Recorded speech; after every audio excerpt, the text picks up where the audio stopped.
Muito obrigada, Sr. Presidente. Queria começar por cumprimentar o Sr. Governador do Banco de Portugal. Infelizmente, muitas têm sido as vezes em que aqui estivemos, como hoje estamos, a discutir o que correu mal na banca ou o que correu mal na supervisão bancária. E eu gostava de lhe dizer, e com a vontade de quem foi algumas vezes crítica e certamente sempre muito exigente em relação à supervisão bancária, que neste caso concreto as perguntas que lhe vou fazer têm a ver com o exercício da supervisão bancária em Portugal. Há neste caso certamente muitas perguntas que fazem todo o sentido e pertinentes, mas dizem respeito às autoridades angolanas e à supervisão angolana, não dizem respeito ao Sr. Governador e não me cabe a mim fazê-las nem a si respondê-las. Da mesma forma, também há outras perguntas que são pertinentes e são importantes, mas que cabem às autoridades judiciais portuguesas e não ao Banco de Portugal. E as perguntas que tenho para lhe fazer são, de facto, sobre supervisão e são, em alguns casos, repetição, porque o Sr. Governador respondeu a tudo o que lhe perguntaram, mas perdoe-me se lhe direi que respondeu, em muitos casos, sem responder. E, portanto, eu começava do princípio, sobre a ação inspectiva de 2015. Ponto por ponto, porque estamos 5 anos depois desta ação inspectiva. Disse-nos aqui que foram instauradas contraordenações, que houve 52 determinações específicas e 6 recomendações e que houve uma auditoria externa para aferir do cumprimento. O que eu pergunto é quais as consequências de cada uma destas medidas? Quais foram as consequências concretas desta instauração de contraordenações? O que é que aconteceu ao longo destes 5 anos? Estas 52 determinações específicas e estas 6 recomendações eram exatamente sobre o quê e foram todas cumpridas ou não? E quais foram os resultados desta auditoria externa? Em segundo lugar, queria lhe perguntar também, porque isto tem a ver com o futuro, sobre o memorando de entendimento que foi assinado entre a banca e o Eurobic, tendo em vista a aquisição. Eu perguntava-lhe, tanto quanto se sabe, esta aquisição depende de uma autorização do Banco Central Europeu, eu perguntava a que é que a autorização está condicionada e quando é que haverá decisão, porque é importante que haja decisão num curto espaço de tempo. E se há algum plano de contingência caso não seja possível concretizar esta aquisição.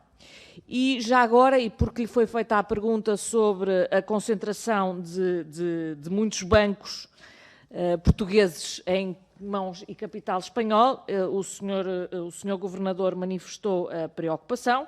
Eu também tenho muita preocupação com isto, mas também é preciso nós percebermos que a melhor forma de contrariar esta tendência é que haja concentração e capital, eu diria dinheiro suficiente em Portugal para que haja investimento português na banca. Aqueles que mais criticam a concentração de capital em Portugal e que impedem essa concentração de capital em Portugal, pois há outros países que não a impedem e que a fomentam. E quando não a impedem e a fomentam, depois leva a que o investimento que haja disponível seja espanhol e não português.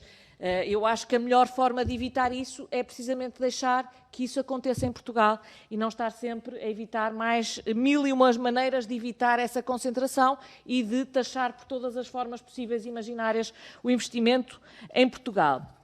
Em terceiro lugar, em relação ao chamado universo Engenheira Isabel dos Santos, para simplificar, o Eurobic referiu que, na sequência dos eventos mediáticos, o Conselho de Administração do Eurobic deliberou encerrar a relação comercial com entidades controladas pelo universo da acionista Engenheira Isabel dos Santos e pessoas estreitamente relacionadas com a mesma. Eu gostava de perceber se o Banco de Portugal, imagino que sim, está a acompanhar este processo de encerramento de relações comerciais e como é que isto está a ser feito. Nós, obviamente, não conhecemos a carteira de crédito do BIC, nem temos que conhecer, nem devemos conhecer, mas como é que isto está a ser feito? Como é que está a ser feito este encerramento de relações comerciais e estas, imagino que transferências, se o Banco de Portugal a está a acompanhar e como é que isto está a ser feito? E depois, por último, perguntava-lhe o seguinte, eu creio que ouvi bem quando o Sr. Governador disse na resposta anterior o seguinte, a posição acionista da Engenheira Isabel dos Santos nunca foi questionada do ponto de vista da sua idoneidade, nem pelo Banco de Portugal, nem pela CMVM. Eu queria saber se ouvi bem e se isto é mesmo verdade, se esta posição acionista nunca foi questionada nem pelo Banco de Portugal, nem pela CMVM. Muito obrigada. Muito obrigado, Sra. Deputada Cecília Meireles. A palavra é ao Sr. Governador para prestar os esclarecimentos. Ora bem, uma posição acionista foi sempre escrutinada. Uma coisa é ser escrutinada, outra coisa é ser questionada no sentido de não ser idónea.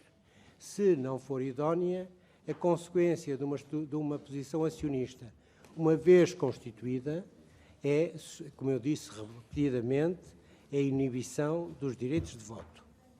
Portanto, que é aquilo que a lei dispõe e que o Banco de Portugal tem a possibilidade de aplicar. Inibição de direitos de voto. Portanto, se nós não fizermos inibição de direitos de voto até um determinado momento, é porque até aí, em função dos critérios de lei sobre o comportamento do acionista, não havia registro de nenhum facto que fosse relevante para o efeito. Atenção, que nós não podemos entrar em consideração com qualquer, eu diria, posição ou avaliação pessoal que não tenha sido confirmada pelas entidades judiciais angolanas ou pelas entidades judiciais portuguesas, como, aliás, a senhora deputada Cecília Meireles muito bem realçou. Nós temos que ter em conta o que está feito do lado angolano e tomar em consideração deste lado. Do lado português, não havia nenhum facto que nos justificasse a suspensão dos direitos de voto, a inibição de direitos de voto. Mas atenção, não somos os únicos. A Engenharia Isabel dos Santos é acionista de várias empresas cotadas e não consta que também o problema se tenha colocado. O que significa que a aplicação dos mesmos critérios foi feita, a leitura dos critérios foi feita de forma concordante. A partir do momento em que se colocou uma situação de arresto, obviamente temos um facto novo que se passa fora da jurisdição portuguesa, mas que nós temos que ter necessariamente em conta porque revela comportamento que não nos cabe a nós escrutinar, mas que as autoridades angolanas escrutinaram e decidiram. E a partir daí é a conclusão a que chegamos. Nós somos obrigados a ter em conta, e por isso mesmo é que o Banco de Portugal, quando avalia quer a idoneidade dos administradores, quer a idoneidade dos acionistas, interroga as entidades de supervisão da jurisdição de onde são provenientes. Consta aí alguma coisa? Tem alguma coisa contra? Se não tem, não somos nós que vamos invocar uma infração à lei local que nós não temos a obrigação de verificar.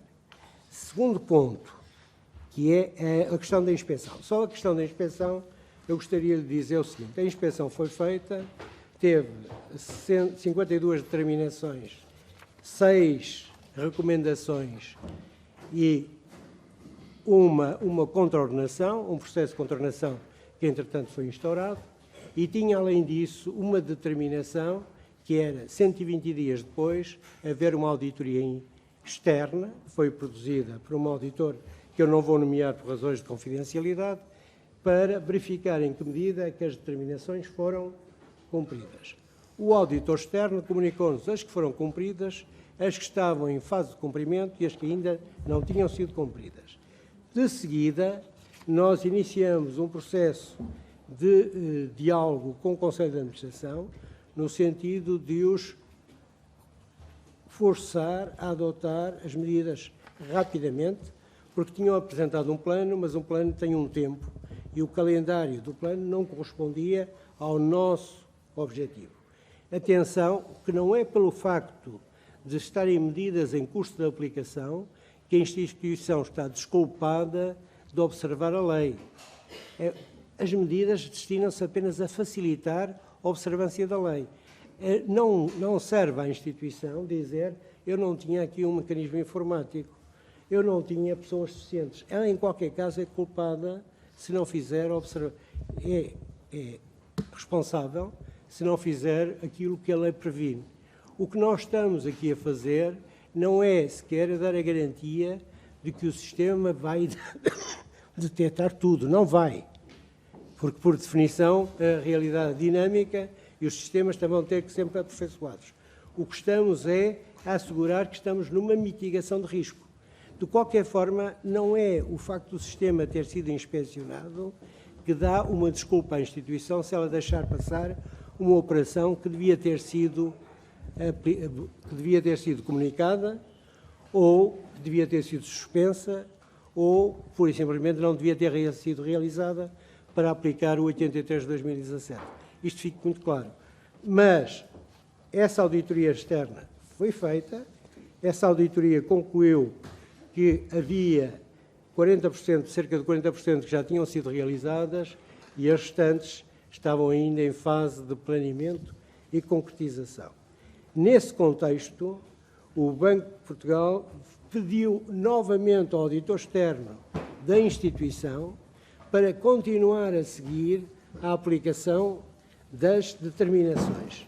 E, por último, o Banco de Portugal decidiu, em 11 de novembro de 2019, lançar uma nova ação inspectiva para perceber em que ponto é que se estava e verificar os progressos feitos. Faço chamar a atenção que, neste caso, estamos perante uma situação que tem a ver muito com os suportes de tratamento de informação da instituição, o que implica duas coisas: implica um forte investimento, porque tem que adquirir os sistemas, e, em segundo lugar, implica a conciliação de sistemas, e, em terceiro lugar, implica a absorção dos sistemas não é do dia para a noite que se introduz um sistema e se o põe a operar. Isto tem que ser entendido, mas o entendimento do Banco de Portugal não desculpa em nada qualquer inobservância daquilo que é o quadro legal. Ninguém pode dizer, não, eu não estou preparado para... Não está preparado, não faz o negócio. Se faz o negócio, é responsável. Este é o princípio básico, porque senão estávamos a dar um prémio a quem não se adaptava. Relativamente ao memorando, bom, o memorando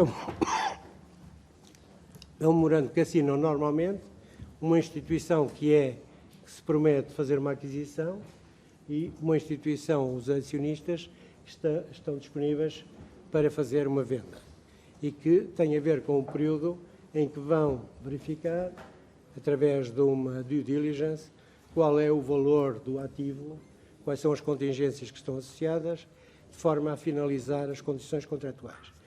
Quando este processo acabar, é natural que haja um acordo de compra, um purchase agreement, é natural que o purchase agreement leve a seguir a uma concretização e, nesse dia, terá que ser comunicado ao supervisor, Banco de Portugal, Banco de Espanha e BCB, as condições acordadas para a transação.